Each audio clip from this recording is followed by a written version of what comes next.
जीवन में सफल होने के लिए एक ही मंत्र याद रखना। अपने फ़ायदे से पहले दूसरे का फ़ायदा सोचना।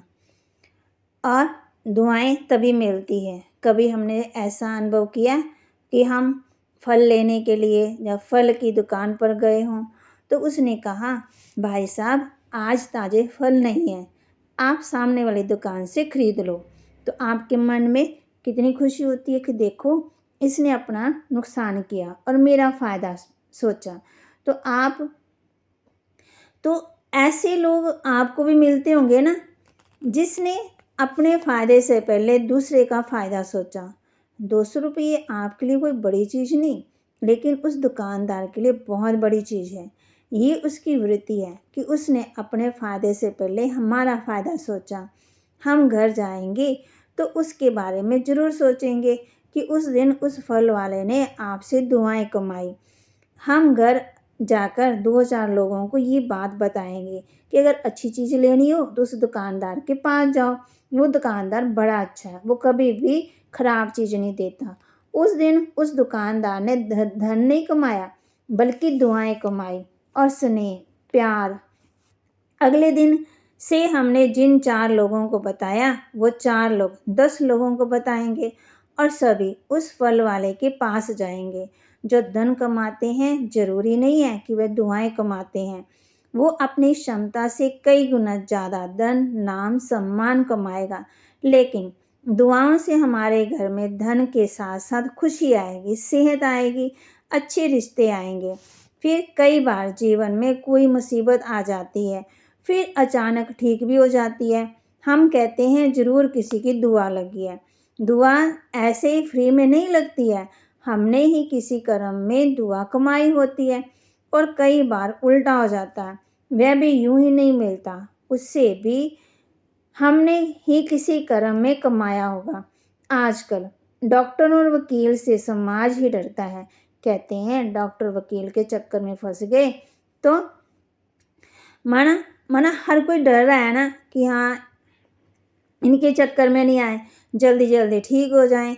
उस समय ये ना सोचें कि थोड़ा लंबा खींच लेंगे कि हम ज़्यादा कमा लेंगे। डॉक्टर अगर आप उसे जल्दी से ठीक कर देंगे तो आपके पास लाइन लग जाएगी। इन दोनों का प्रोफेशन तो कुछ चैरिटी करने की ज़रूरत है। जब लाइन लगी हुई तो लोगों की खुशी दो, दुआएं कमाओ तो और लोग आएंगे। आज मुझे मालूम है कि गलती करने के बाद भी वकील हैं जो बचा लेंगे, लेकिन जिसने गलती की है जब हम उसका साथ देंगे तो हम किसी और के साथ गलत कर रहे होते हैं। ज़रूरी नहीं वकील, घर में भी कई बार ऐसे ही होता है। तो हम क्या करते हैं, जिसने गलती की उसका साथ देते हैं, उसकी गलती को छुपाते हैं, तो फिर नुकसान किसका होगा? इससे हमारा कार्मिक अकाउंट बन जाएगा। ध्यान रहे, मुझसे कोई भी ऐसा कर्म ना हो जिससे किसी और को दुख हो, जिसकी कोई गलती ही नहीं थी। उसके भाग्य में मेरे कर्म की वजह से दुख लिखा जाए तो फिर ऐसी बैलेंस शीट कहाँ जाएगी? आत्मा अपनी यात्रा पर है। जब हम शरीर छोड़ेंगे तो आप अपने साथ क्या लेकर जाएंगे?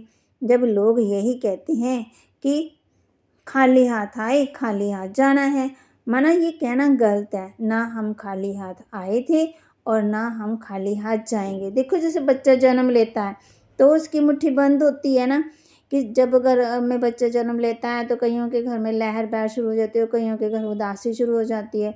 बच्चा आया ठीक है ना, नॉर्मल है। तो ऐसे ही तो हर कोई अपनी किस्मत साथ लेके आता है ना, हम हमारे साथ जाते हैं। ये जो सब दिखता है कि जो धन कमाया है, जो लोग मिले हैं, वह सब छूट जाएंगे, लेकिन जो कर्म की बैलेंस शीट है ना, वह साथ जाएगी। तो आज हम अपने कर्मों पर ध्यान दें, तो समय को पहचाने, समय पर हम किसी को दुआएं दें, है ना, अच्छा कर्म करें, यही हमारे साथ जाता है। समय को व्यर्थ जाने से कैसे बचाएं? तो समय को हम जैसे जितना हम परमात्मा की याद में लगाते हैं वैसे समय सफल होता है, वो सफल होता। अगर कुछ साथ जाएगा तो वो है कर्म, है ना। कर्म हमारे श्रेष्ठ बनेंगे। कैसे? जब हम कर्मों को श्रेष्ठ बनाएंगे, संकल्पों को ऊंच करेंगे, तब हमारे तो कर्मों पर ध्यान देना है और अपनी मतलब जो कर्म है उन वही हमारे साथ जाते हैं और कुछ भी साथ नहीं जाएगा ना।